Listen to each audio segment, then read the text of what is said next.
Hello दोस्तों, हम लोग प्रीवियस क्लास में देख रहे थे पॉलिटी का पार्ट जो कि क्लास 12 का है। तो आज नेक्स्ट चीज़ देखेंगे उसी का पॉइंट, भाषा के आधार पर राज्यों का पुनर्गठन। कहने का मतलब कि यूँ मान लो कि कोई नया व्यक्ति है, उसको हम दे दें कि ये लो, ये हो गया तुम्हारा खेत, अब जो है उसमें तुम फसल उगा के दिखाओ। अब उसको समझ में नहीं आएगा कि पहले खेत कोड़े, कि पहले खेत की सफाई करे, कौन सा बीज बोए। कहने का मतलब अनभिज्ञ रहेगा, बिल्कुल उसको आइडिया नहीं रहेगा कि कैसे काम को हम शुरू करें। तो जब भारत स्वतंत्र हुआ, कहने का मतलब ब्रिटिश रूल ख़त्म हुआ, तो सब कुछ नया था कि भारत, पिछली क्लास में बताए थे कि 562 से लेके 565 देसी रियासत जो स्वतंत्र हुआ करता था, उसको एक एकत्रित करके संपन्न राजनीतिक ढांचा बनाया। लेकिन अब समस्या थी कि अलग अलग राज्यों का नाम देना और राजनीतिक मैप बनाना, तो बहुत कठिनाई वाली काम थी। और उसी दरमियान कुछ समस्याएं उत्पन्न हुई जो कि मुख्य रूप से भाषा के आधार पर थी। कहने का मतलब कि भाषा के आधार पर लोगों ने डिमांड किया कि हमको अलग राज्य का दर्जा मिलना चाहिए। तो अब यहाँ पे समस्या थी और जनता में असंतोष की भावना थी, जबकि सभी रियासतों को एकत्रित किया जा चुका था। उसके बावजूद भी जो भाषाई है, क्योंकि भारत ऐसा देश है जिसमें डाइवर्सिटी बहुत ही ज़्यादा है, कहने का मतलब विभिन्नता जो है बहुत ही ज़्यादा है। पग पग पे तुमको जो है भाषाई अलग अलग मिलेगा, खान पान अलग है, कहने का मतलब सभ्यता और संस्कृति अलग अलग है। तो भाषाई क्षेत्र के आधार पे मांग जेन्युइन मांग था, मतलब औचित्य मांग था। और इसी को मद्देनज़र रखते हुए 1953 में भाषा के आधार पर, यानी कि भाषा के आधार पर राज्य का पुनर्गठन हो, उसका आयोग बनाया गया। ठीक, मतलब आयोग का गठन किया गया कितना ईस्वी में? 1953 में। यहाँ लिखते हैं भाषा पुनर्गठन आयोग, भाषा के आधार पर राज्यों का पुनर्गठन आयोग कितना में? तो 1953 में। लेकिन लागू किया गया इसको 3 साल बाद। कितना साल बाद? 3 साल बाद। कितना में? 1956 में। आया बात समझ में? जेन्युइन मांग था। अब खुद थोड़ा सा दिमाग लगाते हैं कि यदि कोई ऐसा क्षेत्र है जिसमें एक ही भाषा बोलने वाले लोग रहे, एक ही तरह की सभ्यता रहे, एक ही तरह की संस्कृति रहे, तो उसमें मेल मिलाप, कहने का मतलब तालमेल अच्छा से बनेगा। अब मान लो कि अलग अलग भाषा बोलने वाले लोग हैं, तो हो सकता है कि उसमें झड़प हो, आपसी झड़प हो, अधिक संभावना बनता है उसी की। हालांकि होना नहीं चाहिए, लेकिन इसकी अधिक संभावना थी उस समय कि हो सकता है कि आपस में झगड़ा हो जाए। तो अक्सर उस समय भाषा के आधार पर झगड़ा हुआ करता था और कुछ समय बाद यही नतीजा बना पाकिस्तान का विभाजन। कहने का मतलब कि भारत और पाकिस्तान का तो विभाजन हुआ ही था, यानी जो ब्रिटिश इंडिया था उसका विभाजन 2 भाग में हुआ ही था। पहले एक इंडिया बना, दूसरा पाकिस्तान बना। लेकिन अब हम बोल रहे हैं पाकिस्तान का विभाजन, तो इसका मतलब ये होता है कि पाकिस्तान में, हाँ, पाकिस्तान का 2 टुकड़ा हुआ, एक पूर्वी पाकिस्तान, एक पश्चिमी पाकिस्तान, जिसे हम आज के डेट में बांग्लादेश बोलते हैं। तो वो आज़ादी के समय में पाकिस्तानी था। लेकिन अभी कैसे यहाँ पढ़ रहे हैं कि भाषा के आधार पर पुनर्गठन आयोग बनाया गया 1953 में और लागू किया गया 1956 में। भारत की बात बता रहे हैं। लेकिन उसी तरह से पाकिस्तान का भी विभाजन हुआ था। इसका रीज़न था भाषा, क्योंकि जो पूर्वी पाकिस्तानी लोग थे वे बंगाली बोलते थे, है ना। तो भाषाई के आधार पे उनके साथ भेदभाव किया जाता था।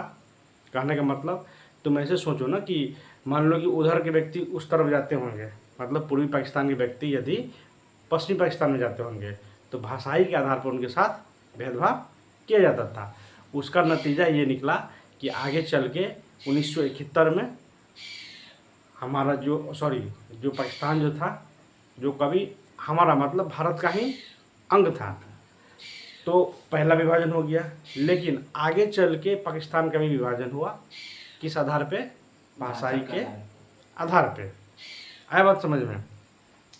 तो इसी तरह अब हम देखेंगे कि ये जो भारत है, हमारा भारत जो देश था, उसमें स्वतंत्रता के पश्चात जो भाषा के आधार पर राज्यों का पुनर्गठन हुआ तो लागू कितना में हुआ? 1956 में। और जो प्रथम राज्य था, मतलब भाषा के आधार पर अलग होने वाला या फिर बनने वाला जो प्रथम राज्य था वो था आंध्र प्रदेश। क्या था? आंध्र प्रदेश। ठीक, यानी कि क्वेश्चन पूछेगा कि भाषाई के आधार पे पुनर्गठित होने वाला प्रथम राज्य, तो क्या बोलेंगे? आंध्र प्रदेश। और ये जो भाषाई था तेलुगु था, तेलुगु भाषाई के आधार पे ये राज्य बनाया गया था। आया बात समझ में? और इसी तरह से हम ये भी देख सकते हैं कि 1971 में क्या हो गया था? पाकिस्तान में विभाजन हुआ था, है ना। एक पूर्वी पाकिस्तान,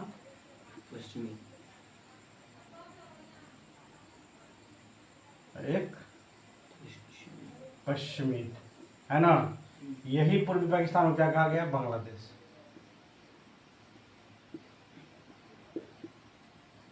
इसका भाषा कौन था? भाषा था कौन सा? बंगाली, या बांग्ला बोल सकते हैं हम लोग, है ना। तो यहाँ से हमको ये चीज़ सीखने मिला कि अब आगे से जो विचार होगा, कहने का मतलब ये जरूरी नहीं है, तो एक देशव्यापी हम एग्जाम्पल दिए कि भाषा जो है कितना इफेक्टिव डालता है किसी भी राज्य के रहने वाले व्यक्ति के बीच, किसी भी देश में रहने वाले व्यक्ति के बीच भाषा बहुत अधिक इफेक्ट डालता है उसके परिवेश में और वहाँ के लोगों पर। अब यहाँ क्या हुआ, जब भाषाई के आधार पे आंध्र प्रदेश का पुनर्गठन हुआ, क्योंकि उस समय तो कुछ और नाम था, लेकिन इनका डिमांड था कि भाषा के आधार पर राज्य का पुनर्गठन होना चाहिए। तेलुगु भाषाविद एक तरफ हुए जिसको नाम दिया गया आंध्र प्रदेश। हालांकि फर्दर उसका भी विभाजन हुआ, जो हम लोग देखते हैं तेलंगाना जिसका नाम बोलते हैं। लेकिन उस समय की बात कर रहे हैं कि भाषा के आधार पर, ये जरूरी नहीं है कि भाषा के आधार पर तेलंगाना बनाया गया होगा, और भी बहुत सारा कारण है उसके विकास के लिए, है ना। उसकी स्थिति को देख के, भौगोलिक ढांचा को देख के, ये सारा फैक्टर उसमें काम आता है। लेकिन उस समय की जो बात है तो वहाँ पे मेन फंक्शन था कि भाषा के आधार पे ही उसको अलग किया गया था। भाषा कौन सा था? तेलुगु। कब किया गया? 1956 में। और आयोग गठन हुआ कब? 1953 में, है ना। 56 में उसको लागू किया गया। अब यहाँ पे ऐसे ही एग्जाम्पल देखने को मिलता है पाकिस्तान के साथ, है ना। यानी कि 1971 में इसका भी विभाजन हो गया भाषा के आधार पे, पूर्वी पाकिस्तान और पश्चिमी पाकिस्तान। पूर्वी पाकिस्तान को बांग्लादेश बोला जाता है। ओके, अब हम देखेंगे कि अब आगे चल के भारत का रुख कैसा था। कहने का मतलब कि यहाँ से एक चीज़ सीखने को मिला कि जब भाषाई के आधार पे राज्य को अलग किया गया तब वहाँ की जनता में संतोष था। मतलब संतोष कहने का मतलब कि उसमें कोई झंझट टाइप का बात नहीं दिखा, और वहाँ की प्रशासन व्यवस्था चलाना बहुत ही सुगम हो गया। कहने का मतलब आसान हो गया। क्यों? क्योंकि उनको लगा कि ये हमारे ही लोग हैं। तो जब जब भाषा आया तो इसका इफेक्ट पड़ा है आम लोगों पर, ठीक। और हो सकता है कि और भी राज्य बना हो सकता नहीं है, आगे चल के बना था। हाँ, लेकिन ये नहीं कर सकता कि केवल भाषा ही उसका आधार था, और भी कारण था उसमें, है ना। लेकिन भाषा भी उसका कारण था। जैसे एग्जाम्पल के लिए कि देखा गया कि भौगोलिक स्थिति देखेंगे, मतलब भारत के जो ये आयोगकर्ता थे, है ना, उन लोगों के बारे में बता रहे हैं हम, कि उन्होंने सोचा कि सिर्फ भाषाई आधार के हिसाब से अलग करना ठीक बात नहीं है। लेकिन उस समय का मूवमेंट तो था, तो उस समय तो अलग करना ज़रूरी था। लेकिन फर्दर आगे जो है ये पैमाना सेट किया गया कि भौगोलिक स्थिति देखा जाएगा, जनजातीय क्षेत्र देखा जाएगा, वहाँ की सभ्यता और संस्कृति देखा जाएगा, साथ में साथ भाषा भी देखा जाएगा, उस आधार पे, ताकि राज्य का तेज़ी से विकास हो। राज्य को छोटा छोटा पार्ट में अलग किया गया। आया बात समझ में। तो उसी का एग्जाम्पल है, जैसे कि पहले बिहार हुआ करता था, तो बिहार भी अलग हुआ, है ना। तो उसका कहानी हम लोग देखेंगे, तो पहले बंगाल हुआ करता था, बंगाल से अलग हुआ, वो हम लोग इतिहास में पढ़ेंगे। लेकिन यहाँ जो बता रहे हैं उसका आधार बता रहे हैं सिर्फ हम लोग, कि किस बेसिस पे राज्यों का पुनर्गठन होना शुरू हुआ। तो पहले तो था कि चुनौती था कि भाषा के आधार पे, तो उस वक्त काम चला।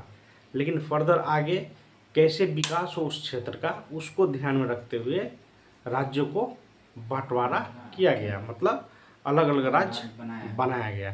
तो ये ऑल ओवर था जो हमारे देश में चुनौतियाँ थी, किसके बाद, स्वतंत्रता प्राप्ति के बाद, कि भाषा के आधार पे मजबूरी था कि अलग क्षेत्र अलग राज्य बनाया जाए, ताकि वहाँ की जो प्रशासनिक व्यवस्था थी वो सुगम तरीक़ा से चल सके, जनता में संतोष की भावना रहे, आपसी रहे, सभ्यता संस्कृति का विकास होते रहे, और उस राज्य का विकास तेज़ी से होगा।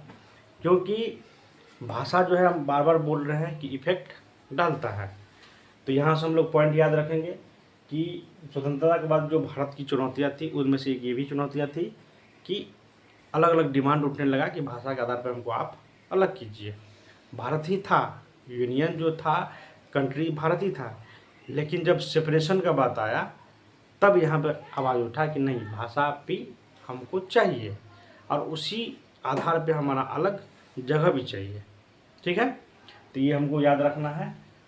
तो मिलते हैं अगला वीडियो में, इससे आगे हम लोग पढ़ेंगे कि किस प्रकार से, क्योंकि जो हमारा नेक्स्ट स्लाइड था, लास्ट स्लाइड था, उसमें था लोकतांत्रिक प्रशासन व्यवस्था को बनाना, यानी कि लोकतांत्रिक नियम कानून बनाना जो भारत के सभी लोगों के हित में हो।